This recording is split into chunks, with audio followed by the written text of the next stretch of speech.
Étonnant. Avez-vous entendu le mot cœur dans cette liturgie de la parole de Dieu? Il n'a pas été prononcé. Pourtant, rien que dans l'Ancien Testament, on le mentionne, le cœur de Dieu, 26 fois. Alors si l'Église nous propose en cette solennité du cœur de Jésus ces textes, c'est parce que tous font allusion au cœur de Jésus. La vénération, la dévotion du cœur de Jésus ne vise pas l'organe physique, mais le symbole. Car le symbole, d'après son étymologie grecque, ça veut dire ce qui tient ensemble. Ce qui tient ensemble les différents aspects du mystère. Et il y a dans la vie spirituelle un symbole qui unifie l'intelligence, l'affectivité et le vouloir. Un symbole qui rassemble toute la richesse du mystère chrétien, c'est le cœur. Ce n'est pas pour rien que les mystiques, qui étaient le XIIe siècle, passèrent de la contemplation des plaies du Christ à celle de son cœur.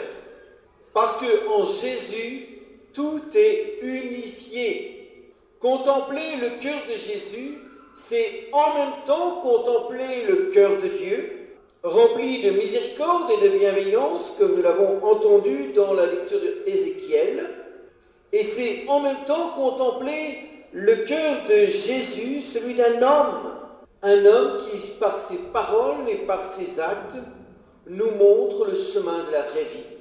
Cette vie qui conduit vers le Père, cette vie éternelle.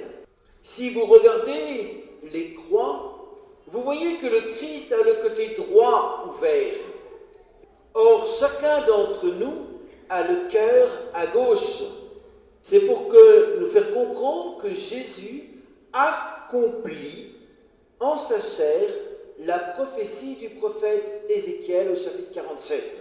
Du côté droit du temple jaillit un torrent qui assainit la mer morte et suscite la vie.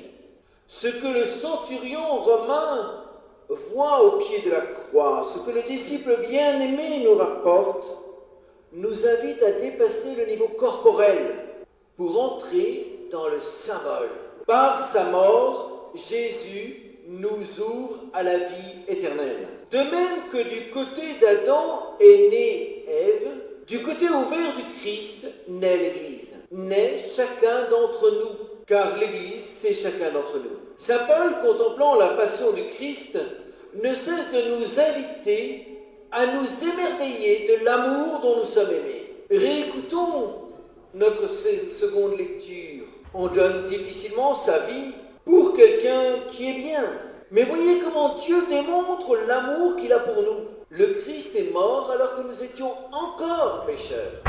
Il nous faut entrer dans la contemplation de ce cœur qui a tant aimé le monde, qui ne s'est pas épargné jusqu'à s'épuiser et se consumer pour nous témoigner son amour, et qui en retour n'a reçu qu'ingratitude et mépris. Par notre baptême, nous sommes tous devenus des brebis de Jésus. Et Jésus veut nous retirer de tous ces lieux où le péché nous a éloignés de la vraie vie.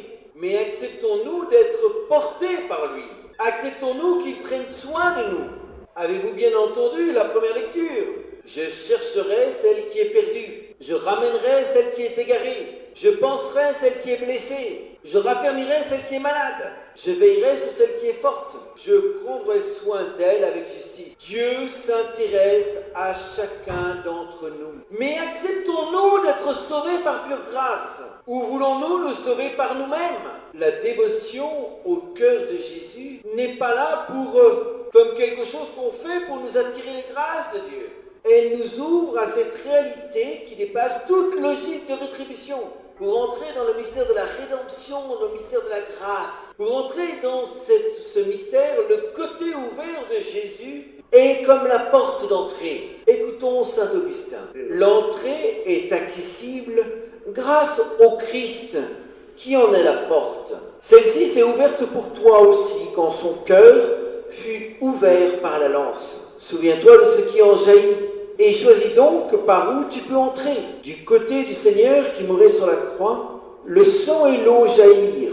au moment où son cœur fut ouvert par la lance. L'eau te procure la purification de ton péché, et le sang, la rédemption, le salut.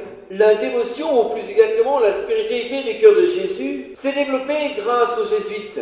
Et lorsque Jean-Paul II est allé à Paray-Monial, il a renouvelé l'appel de l'Église aux jésuites de développer, d'encourager cette spiritualité du cœur de Jésus. C'est pour ça que le premier vendredi du mois, les jésuites du lycée du Saint-Esprit nous invitent à adorer, à vénérer le cœur de Jésus. Ils veulent par là nous inviter à découvrir que la spiritualité du cœur de Jésus est un trésor de toute l'Église. Alors, cette spiritualité rejoint la spiritualité ignatienne, comme l'ont révélé un certain nombre de papes, parce qu'elle est ancrée, cette spiritualité du cœur de Jésus, dans la parole de Dieu. Et cette spiritualité nous invite à 3 mouvements: l'adoration, la consécration et le désir de réparation. Alors l'adoration, elle va s'exprimer par l'émerveillement devant le Christ en croix, et le désir de répondre à son amour par notre amour, de répondre à son cœur par notre cœur.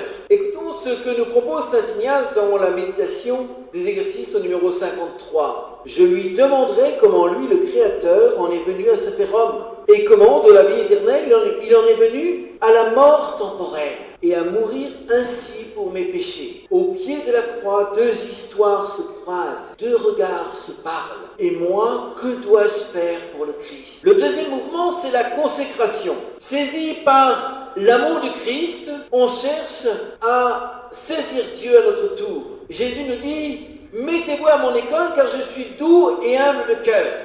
Il s'agit de désirer ressembler au cœur de Jésus et d'offrir notre vie pour que Dieu transforme notre vie. Se consacrer au cœur de Jésus, c'est lâcher prise à notre vie pour nous laisser renouveler par l'amour de Dieu. Se consacrer au cœur de Jésus, c'est accepter d'être mis à part. C'est choisir de vivre comme Jésus, de vivre en aimant Dieu et notre prochain. Car une vraie dévotion au cœur de Jésus nous entraîne toujours à un davantage d'amour du prochain. Et plus je contemple le cœur de Jésus, plus je découvre la finalité de ma vie dans le regard de Dieu. Et cela va m'aider à me garder des tentations de l'adversaire. Parce que voyant ce vers quoi je tends, du coup, je ne vais pas passer mon temps dans des choses qui vont perdre mon temps. Le troisième mouvement de cette spiritualité du cœur de Jésus, c'est entrer dans la réparation. Face à cette révélation de Jésus, ce cœur qui a tant aimé et qui a reçu tant de mépris, je dois réagir. Je ne peux pas laisser que le cœur de Jésus continue à être méprisé. Et je dois m'engager pour une civilisation de l'amour, pour la sauvegarde de la vie dès le début jusqu'à la fin. Je ne peux pas laisser l'injustice, la corruption, le vol, le mensonge gagner ce monde. Entrer dans la réparation, ça veut dire entrer dans la justice et avoir un amour préférentiel pour tous les cœurs blessés, pour tous les petits auxquels le Christ a donné sa vie. Et plus on est petit, plus on comprend le langage du cœur. Écoutez les enfants, facilement ils ouvrent leur cœur à Dieu. Et ceux qui manquent du nécessaire s'ouvrent naturellement au cœur de Jésus pour vivre leur aujourd'hui. Alors entrer dans ce désir de réparation, c'est entrer dans la protection de ces petits. Oui, nous ne pouvons pas laisser le cœur de Jésus continuer de souffrir parce qu'on fait souffrir les petits. C'est pour ça que c'est important que des chrétiens s'engagent en politique pour changer des politiques de mort. Alors, on a besoin des uns et des autres pour entrer dans ces 3 mouvements de la spiritualité du cœur de Jésus. Et cette spiritualité, nous devons la vivre personnellement, en famille, en communauté ecclésiale de base, en église. Et si vous rentrez dans cette spiritualité, dans la contemplation de ce cœur qui vous a tant aimé, vous aurez des bénédictions. Du Moyen-Âge jusque récemment avec sœur Faustine, il y a ce même message des grâces de bénédiction qui sont données dans la contemplation du cœur de Jésus. Cette spiritualité est un trésor pour l'Église et donc pour chacun d'entre nous. Soyons tous des dévots cœurs de Jésus. Et pour cela, Méditez régulièrement les récits de la passion de Jésus et réalisez ce que Jésus a fait pour vous. Et posez-vous cette question: que dois-je faire pour lui